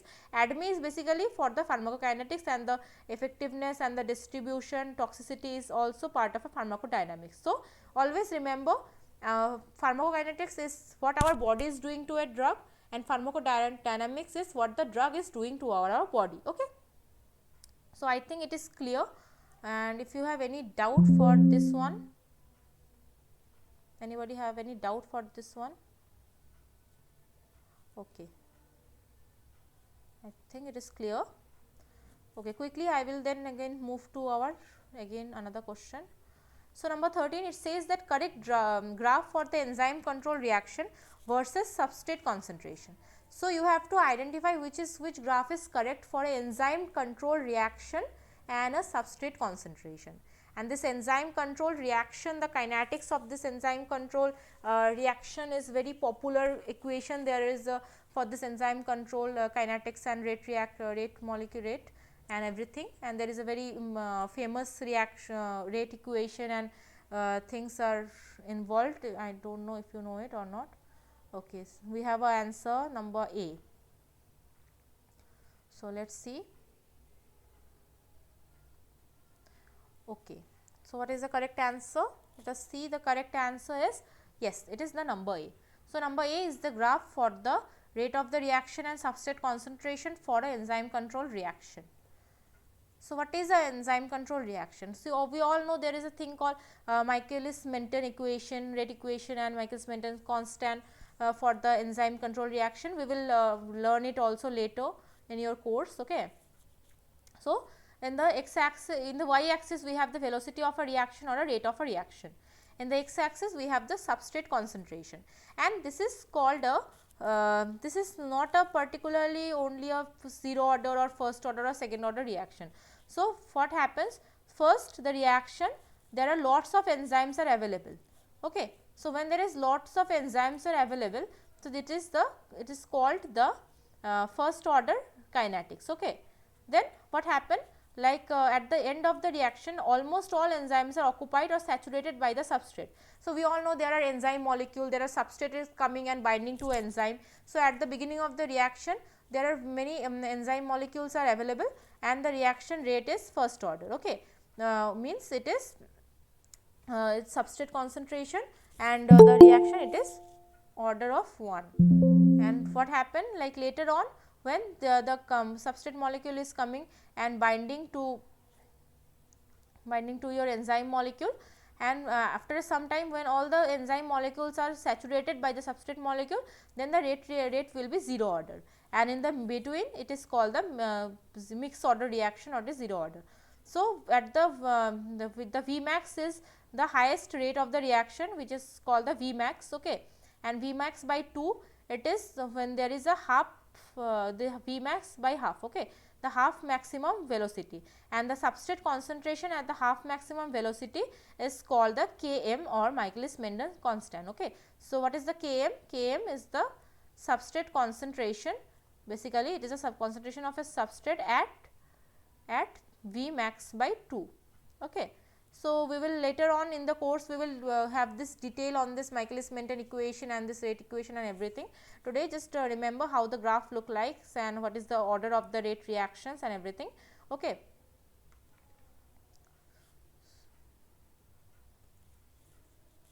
So, now I will move toward our next question. So, it says that identify the incorrect statement among the following. Number A, coenzymes are either small organic molecules or inorganic metal ions. B, apoenzymes are activated by cofactors. Number C, prosthetic groups are coenzymes which binds permanently with the enzymes. And number D, cofactor is non-protein molecule. So, these terms like coenzyme, cofactor, apoenzyme, prosthetic group, these are very much related terms, but very much confusing. Okay. So, you have to remember which term is related to which part and what is what, because these things are very much confusing, I know. Okay, but you have to remember these things because these things are very important, the coenzymes, prosthetic groups, cofactors and everything. So, you have to identify the incorrect statement among these followings. Okay. Just try for some time. Again I will tell you the correct answer. So, for the number 14, do we have any answers in the chat box?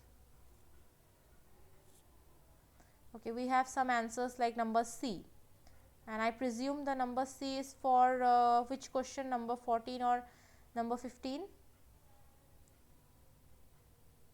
Okay, so the number C's are coming, so let us see if it is correct or not. No, the incorrect statement is coenzymes are either small organic molecule or inorganic metal ions. So, let us see what is coenzyme, cofactor and types of cofactor. Again I said these terms are very much okay, yeah, there is one correct answer. So, I said these terms are very much correlated but very much confusing. Okay. So, do not get confused. So, first let us see coenzymes and cofactors. Okay. So, a large number of enzymes require an additional non-protein component that carry out catalytic functions, and these called as cofactors. Okay. A coenzyme or a metal ion is covalently bound to an enzyme molecule is called the prosthetic group. So, cofactors are of two types. They can be inorganic ions such as iron, magnesium, manganese, zinc, and a complex organic molecule is called the coenzyme. Some enzymes require both coenzyme and metal ions, and coenzymes functions as transient carriers of a specific groups. So, what happen? So, there is a thing called apoenzyme. Apoenzymes are a compound which is the native enzyme. Okay. The apoenzymes are needed to be activated by the cofactors. So, here you say there is a non-protein part, the non-protein part that carry out the catalytic activity is called the cofactor. Okay. And a coenzyme or metal ion is covalently bound to the enzyme is called the prosthetic group. Now, you have to understand like there is cofactor. Cofactor is the non-protein part. So, in the enzyme we have a protein part and a non-protein part. Okay. The protein part, native protein part which is called the apoenzyme, and the native part it is called the, somebody wants to join again. Okay, no. So, the native part it is called the apoenzyme which are activated by the cofactors. Now, you have to know the types of the cofactors. So, the cofactors can be two types, the essential essential ions. Okay. The cofactors can be ions or coenzymes or complex organic molecule. Okay. Essential ions are the inorganic ions, but the essential ions are the inorganic ion and coenzymes are organic molecule. Okay. So, what happens? Like apoenzyme binding to a cofactor giving us the activated enzyme. Cofactors can be two types, essential ions and coenzymes. Essential ions can be activated ions which are loosely bound or tightly bound, which are the metal ions of the metalloenzymes. Okay, like heme in the hemoglobin, the iron in the hemoglobin, magnesium in the chlorine river of the chlorophyll. This kind of, but coenzymes can be two types. One can be co-substrate or loosely bound, and one is the prosthetic group which is tightly bound. So, now let us see each and every statement. So, let us start from the backward. Cofactor is a non-protein molecule. It is a correct. Okay. Cofactor is a non-protein molecule basically, because it is not a protein molecule. Protein molecule is the apoenzyme, which is activated by the cofactor, which is a non-protein additional non-protein molecule. Okay. So, prosthetic groups are coenzymes which bound permanently to the enzymes, which is also correct, because prosthetic groups are organic molecules which are the cofactors which tightly bound to our enzymes. Apoenzymes are activated by cofactor, which is also correct. The apoenzyme and cofactor together, it is called the holoenzyme, which is the activated enzymes. And number first one is the incorrect statement, like coenzymes are either small organic molecule or inorganic metal ion. Coenzymes are not inorganic. Coenzymes means these are only organic molecules. Okay. So, number A is the incorrect statement among the following. But as I said that these terms like coenzyme, apoenzyme, cofactor, these are very much confusing. Okay, you can get confused. So, it will be better if you can remember this flow chart, it will be then easier. Okay. This flow chart is very much easy to remember, I have seen. So, it will be good if you can remember this flow chart. Okay. Now, we will move to our next question. So, what will be the correct order of the acidity strength? So, there are 4 acid of the halo acids like HF, HCl, HBr, HI, and you have to identify the correct order of the acidity strength of these 4 halo acids. If anybody wants to answer this question in the chat box. The 15 we have. Yeah, coenzymes are not inorganic metal ions but organic molecule, it is correct. Okay, we have answer D for the number 15. So, let us see. Yes, number D is correct for the acid strength. So, HI is stronger acid than HBr, then it comes HCl, and then it is HF.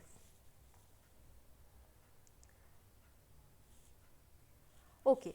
So, HF is the less standard. So, the pK values, as you can see, for the HI it is -9, then for HBr it is -8, for HCl it is -7, and for HF it is 3.2. So, lower the pK value, higher the Ka value, means higher the acidity. So, HI is the highest have the highest acidity strength. And what is the reason? So, basically the main reason behind this acidity strength, this acidity trend is the bond length of the halo acids. Okay. Now, as you can see, like iodine is down the group. Okay, if the hydrogen, fluorine, chlorine, bromine, iodine, we have these 4 molecules down the group in this series for this halogens. Okay. Now, what happens, like iodine has the highest size, it is bigger in the size than any other. So, H and I bond, it is the longer bond than this halo acid. So, as you can see the bond lengths, like it is in the Armstrong. For the HF it is 0.92, for HCl it is 1.27, for HBr it is 1.41, and for HI it is 1.61. Okay. So, down the group the bond length it is increasing, and if the bond length is increasing, the bond dissociation energy it is decreasing. Like if you know, like if you have a stick, it is longer in a size, in a length it is longer, it is very easy to break the stick than a shorter stick. Okay. You can also try it in your home, like take a longer branch of a tree and try to break it, and then take a less length or branch of a tree and try to break it. See how which is broken easily or which is broken more difficulty. So, when the bond length is higher, the bond dissociation energy is lower, means the bond is very low, it is very weak. And if the bond is weak, what will happen? The generation of the proton generation, it will be very easier. So, down the group the bond strength decreases and the bond length and acidity increases. Larger anions, which are the counter anions, they are stabilized by greater charge dispersion. So, they are more stable conjugate bases. So, across the period from across the period to the right, electronegativity and acidity increase, and anion is stabilized by the highly charged nucleus. Okay. So, this was the correct order of acidity strength, and I think this is clear to everyone. Okay. So, now I will move toward our next problem. So, problem number 16, it says that which of the following is not a neurotransmitter? The options are: number A adrenaline, option B is cyclic AMP, option C is GABA, and option D is dopamine. So, you have to identify which is not a neurotransmitter. So, anybody wants to answer this, which is not a neurotransmitter? Adrenaline, cyclic AMP, GABA or dopamine, which is not a neurotransmitter.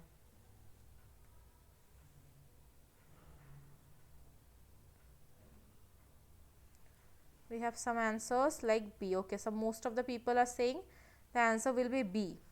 So, let us see.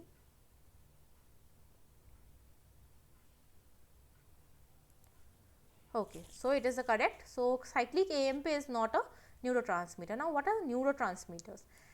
During the ion channels, I was saying like the ion channels are activated by a messenger molecule which is a neurotransmitter.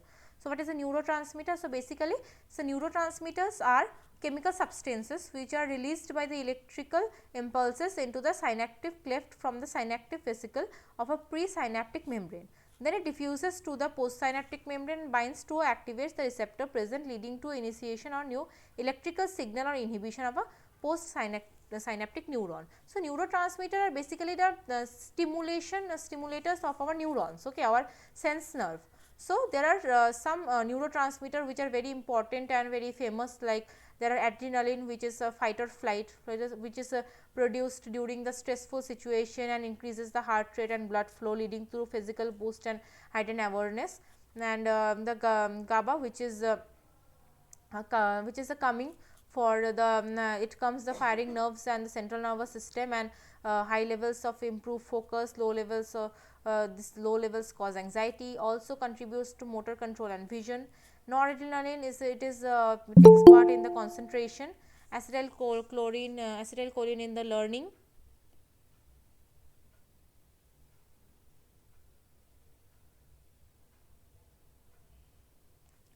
acetylcholine in the learning. It is improved in thought learning, dopamine for the pleasure, glutamate for the memory, serotonin for the mood, and endorphins for the euphoria. So, these are the few very famous neurotransmitters, and which basically stimulate different nervous system and different nerve impulses in our body. And this neurotransmitter are basically the chemical messengers, and these are also chemical messengers for the ion channels. Okay. Let us move to our next problem. So, problem number 17, it says that what is the order of the reaction for which the half life does not depends on the concentration of the substrate, and the answers is as follow. Number A is 0 order, number B first order, number C is second order, and number D third order. So, you have to identify for which order reaction the half life does not depend of the substrate concentration. It is also very I think very basic question, and I hope you can answer this. So, we have first somebody says B, somebody says A, somebody says first order. Okay. So, we have two answers basically till now. Somebody is saying it is 0 and somebody is saying it is first order. So, let us find out for which order reaction. So, correct answer is number B. For first order reaction, the half life does not depend on the concentration of the substrate.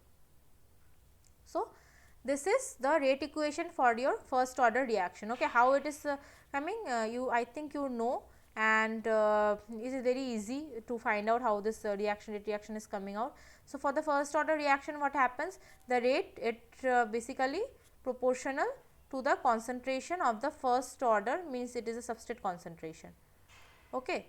So, it is basically so the rate will equal to Ka, Ks, S or A. So, here okay, here A basically is the initial substrate concentration, okay, and A minus S is the concentration after a time. So, X is the concentration which is getting reacted. So, when the T is the T half, so this is the rate equation. How this rate equation is coming, you can just you know the integrated rate equation, and you can find out from this by after the integration, and I am not discussing it the detail. So, let us take this rate equation. Now, at the T equal to T half in the half life period, what will happen, A minus X it will be A by 2. Okay. So, K it will be 2.303 by T half log A by 2. So, it will be log 2, and after calculation it will be this. So, this is the half life equation for the first order reaction, and in this equation there is nothing which is dependent on the concentration of a substrate. Okay, only there is a K, and K is a constant, it is not depending on the your concentration of the substrate. Okay, the K, the unit of the K is the time inverse, so T equal to time. So this is how the reaction comes. Okay, so how this rate equation is coming, I think you will find out in any kinetics part. Okay, it is not a course of our syllabus, so I am not discussing it right now, how it is coming, the formula. But I think this for this equation and this calculation you understood, and if you do not understand, so let me know.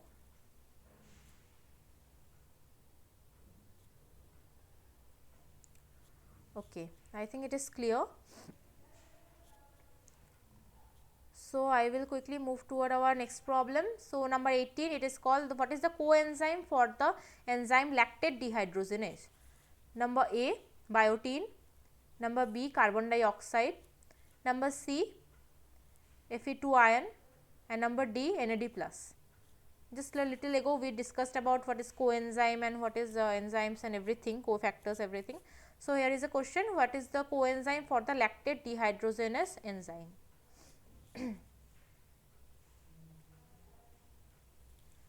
Do we have any answer for this question, number 18? Okay, so we have a question answer C, D. So I don't know for C, D, D, D, D. Okay, so we have D answer is the most common for the question. So let us see. Yeah, the correct answer is number D. So the coenzyme for the enzyme lactate dehydrogenase is the NAD+. So this is basically the reaction which is catalyzed by the lactic dehydrogenase. So there is a lactate molecule, and after so what is the dehydrogenase it is implying? So dehydrogenation means there will be elimination of two hydrogen molecules. Like you can see, there is a lactate molecule, we have CH-OH linkage here.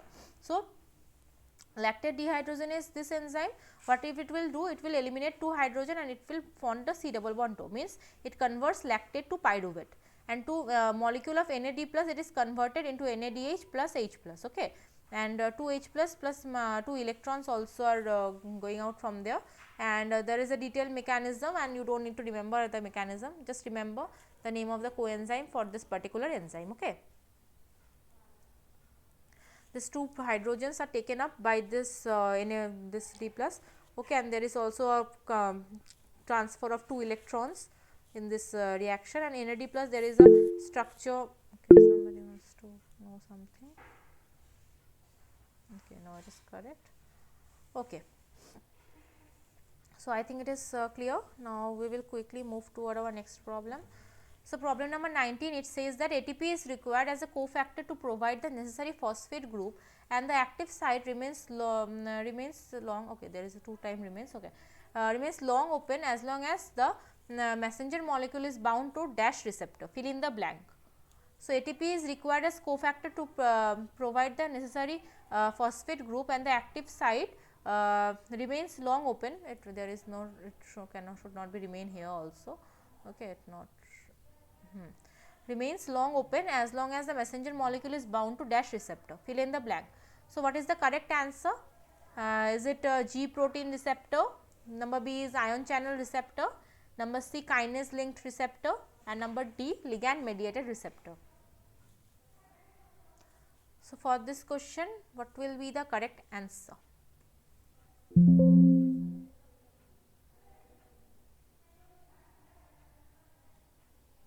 Okay, somebody is saying B, somebody is saying C. So we have multiple answers for this A, B, C. Okay, let's see which is the correct answer.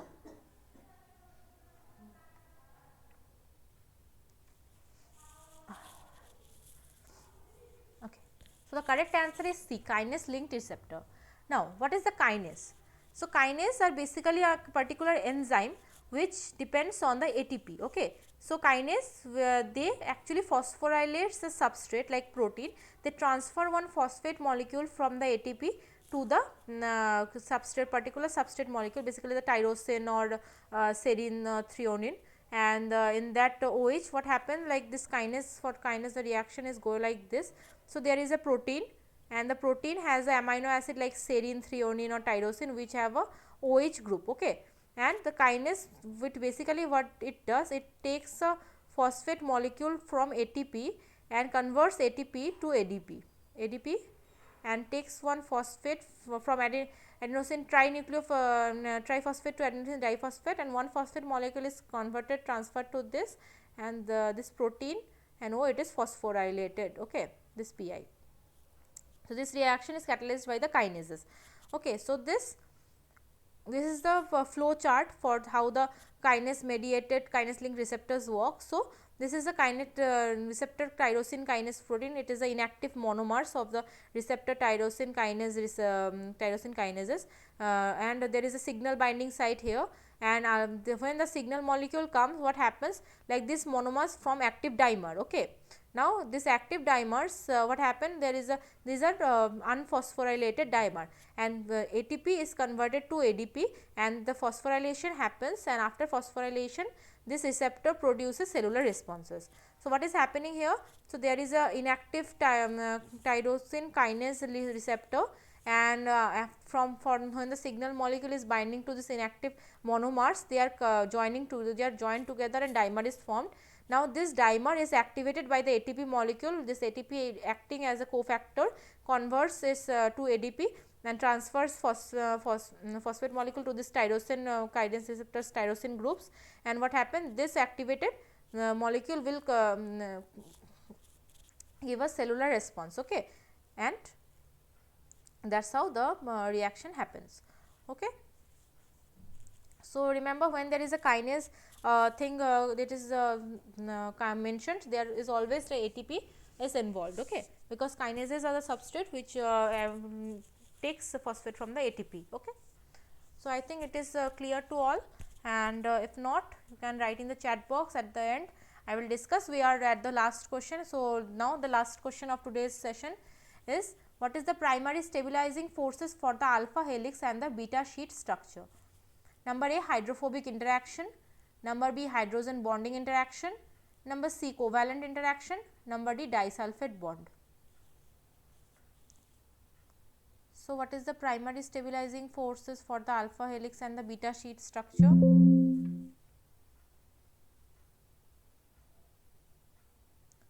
Okay, we have hydrogen bonding, beta, B, okay, good. So let us check what is the correct answer. Yeah, so it is what was 19, okay. So the correct answer is B, hydrogen bonding interaction, okay. So as you can see, it is the alpha helix structure and it is the beta sheet structure, and these are called the secondary structure, or the which is the result of the hydrogen bonding. So as you know, there is a peptide linkage here, there is a peptide chain, and there is also a peptide chain. Now one carbonyl carbon or carbonyl oxygen, it is a delta negative charge, and NH hydrogen, it has a delta positive charge. So what happens, like there is a double bond O which is a delta negative, and there is a N and there is the H which is a delta positive, and we have this hydrogen bonding here from the nearby peptide chains, and due to this hydrogen bonding we have different shapes of this proteins which call the secondary structures, like alpha helix and beta sheet, and this secondary structures most stabilizing force is the hydrogen bonding interaction, okay. So that was it for today's session, and now I will check if there is any residual questions. So anybody who have joined today's session and attend today's answers questions, so if you have any question, any doubt, okay, problem number 1, somebody has a, so what is the doubt about problem number 1? So problem number 1 was about the drugs and drugs targets. So precisely what is the problem for the problem number 1, if you can write it, it will be better for me in the chat box. So if anybody has any problem regarding any question, please write in the chat box. I have a few minutes, I will discuss those problems before I end today's session. Okay, for whether the exam will be descriptive or the MCQ type, I think the final exam will be descriptive one. Your weekly assignments, these are for the MCQs, and my job is to let you, help you to understand the course better. If you have any doubt in your course about any topic, anything, you can tell me in next class also. Like you have a particular problem in a particular topic, I will try to answer those. But the final question quiz, I think it will be for the from the descriptive. Okay. The weekly, my job is to prepare you for the weekly assignments and all those things and help you to understand the course better. So if you have any doubt regarding the course material, any point, any topic, you can tell me in next class also. Right now also I will just check it and let you know in the next class. So every Saturday, can you explain the problem 9? Why the option, okay, you don't answer problem 1 and problem 9. Okay. So the problem 1 was nothing but it was a basic statement, true and false kind of, between the drug and drug target. So it is like the molecular weight of the drug target always will be greater than the drug. Okay. So whoever missed any question, if you have missed any question, anything, I will share this PPT and this lecture video to you. I think it will be clear. Then the drug is a molecule which is acting, basically a chemical substance which is acting as a medicine or any drug, and drug target is basically the proteins or the enzymes, receptors, ion channels, all those things on which the drug is acting. Okay.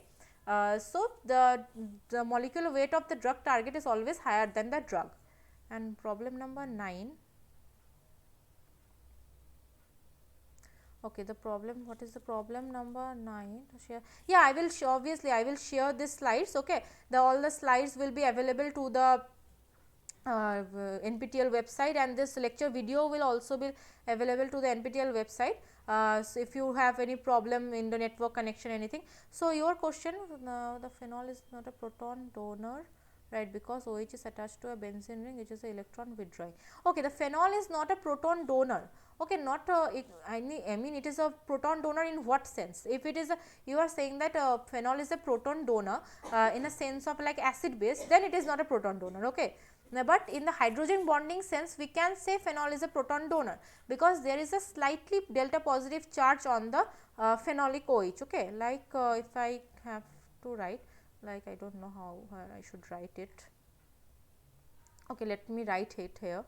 Okay, like the phenol, the, as you say, phenol is not a proton donor in sense of, it is a proton donor in sense like this charge is delta negative because of the electronegativity difference, and it is a delta positive charge. Okay. So in that sense phenol can be a proton donor. Okay. And also phenol is also a proton donor in a acid base sense because due to the electronegativity difference, but yeah, as you said that it is, there is a resonance, like this OH, this lone pair will take part in resonance in this way.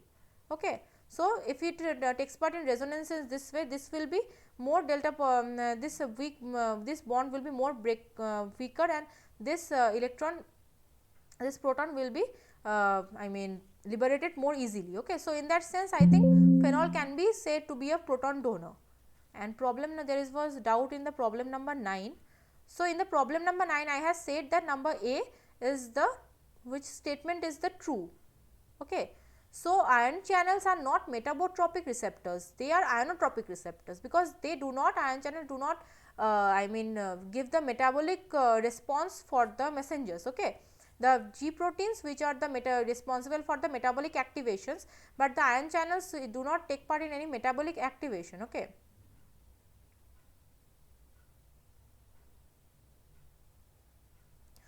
Okay.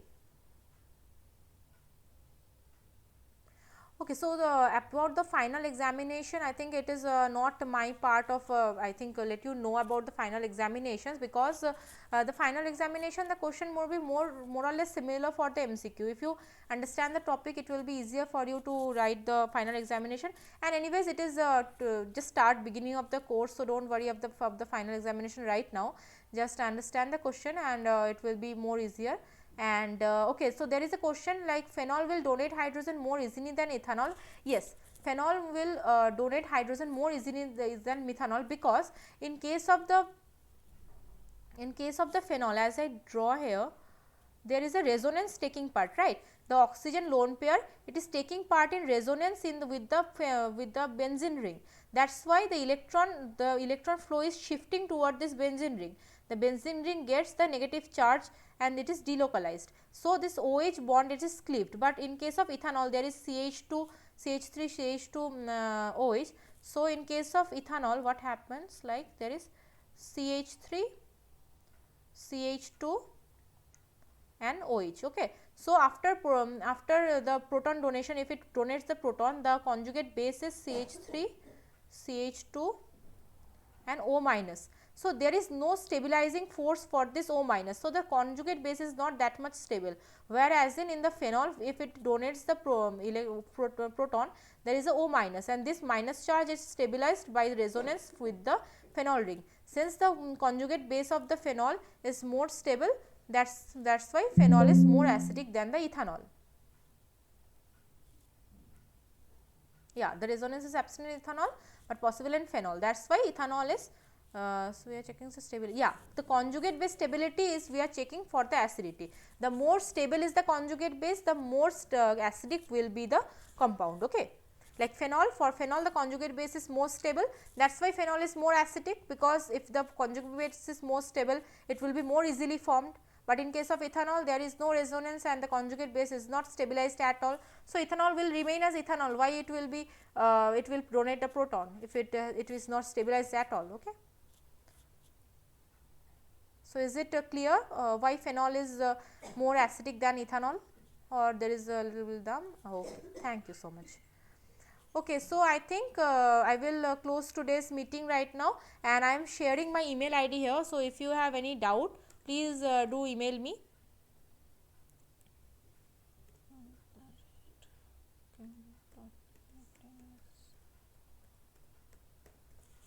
So, in the chat box I have shared my email ID. So, you can copy this email ID, and if you have any doubt regarding today's session, anything, any point or any course, anything about the week 1 and week 2 material, you can just drop a mail to me.